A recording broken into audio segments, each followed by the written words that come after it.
এই সরকারকে পরিষ্কারভাবে বলেছি, একমাত্র রাষ্ট্র পুনর্গঠনে সংস্কারের প্রশ্নে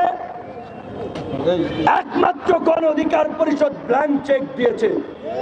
আপনাদের যতদিন লাগে ক্ষমতায় থাকেন, আল্লাহর হস্তে এই যে আমাদের মধ্যে জুলাই বিপ্লবকে কেন্দ্র করেছে জাতীয় ঐক্য এবং সংহতি তৈরি হয়েছে, সেটার দিকে নজর দিয়ে সকলের মতামত দিয়ে রাষ্ট্র সংস্কার করুন। ব্ল্যাঙ্ক চেক দিয়ে দিয়েছেন, যতদিন ইচ্ছা ততদিন তিনি থাকবেন।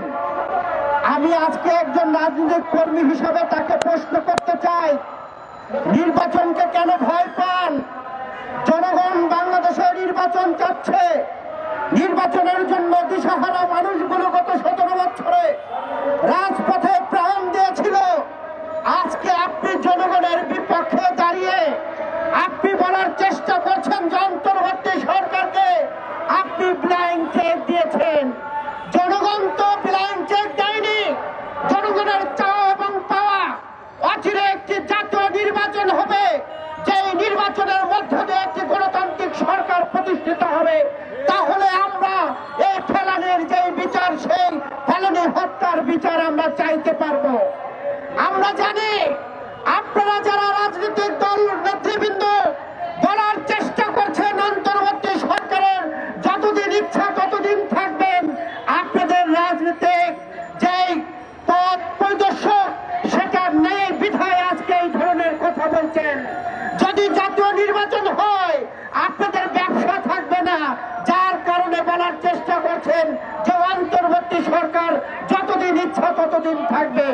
আমরা বলতে চাই অচিরেই জাতীয় নির্বাচন যে গণমানুষের যে আকাঙ্ক্ষা, সেই আকাঙ্ক্ষা পূরণ করবে অন্তর্বর্তী সরকার।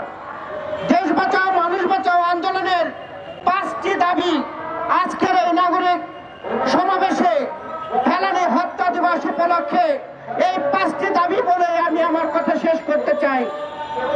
ফেলানির ট্র্যাজেডি আমাদেরকে পরাধীনতার পথ দালিল এবং অনেক কিছু আছে যা বলার চেষ্টা করতে হবে। আমাদের 5টি দাবি, সেই দাবি হলো, 1 নম্বর দাবি, ফেলানির নামে একটি সড়ক নামকরণ করতে হবে। দ্বিতীয় আমাদের যে দাবি, ফেলানির পরিবারের সরকারের পক্ষ থেকে প্রতি মাসে একটি সম্মানী দিতে হবে। তৃতীয় যে দাবি, আন্তর্জাতিক আদালতে ফেলানি হত্যার বিচার করা হোক। 4 নম্বর যে দাবি, ভারত বাংলাদেশের সীমান্ত সকল হত্যাকাণ্ড বন্ধ করতে হবে। 5 নম্বর দাবি, সীমান্তে সকল হত্যাকাণ্ডের বিচার করতে হবে। এই 5টি দাবি যদি পূরণ করতে হয় তাহলে বাংলাদেশে একটি নির্বাচিত সরকারের প্রয়োজন। আজকে অন্তর্বর্তী সরকারকে কিছু রাজনৈতিক দল উস্কিয়ে দেওয়ার চেষ্টা করছে, তারা বলার চেষ্টা করছে তাদের পাশে আছেন। অন্তর্বর্তী সরকারকে বলতে চাই, তাদের জনগণের কোনো ভিত্তি নাই। তাদের কথার পর ভিত্তি করে যদি নির্বাচন না দেন তাহলে বাংলাদেশের মানুষ আপনাদের বিরুদ্ধে দুর্বার আন্দোলন গড়ে তুলবে।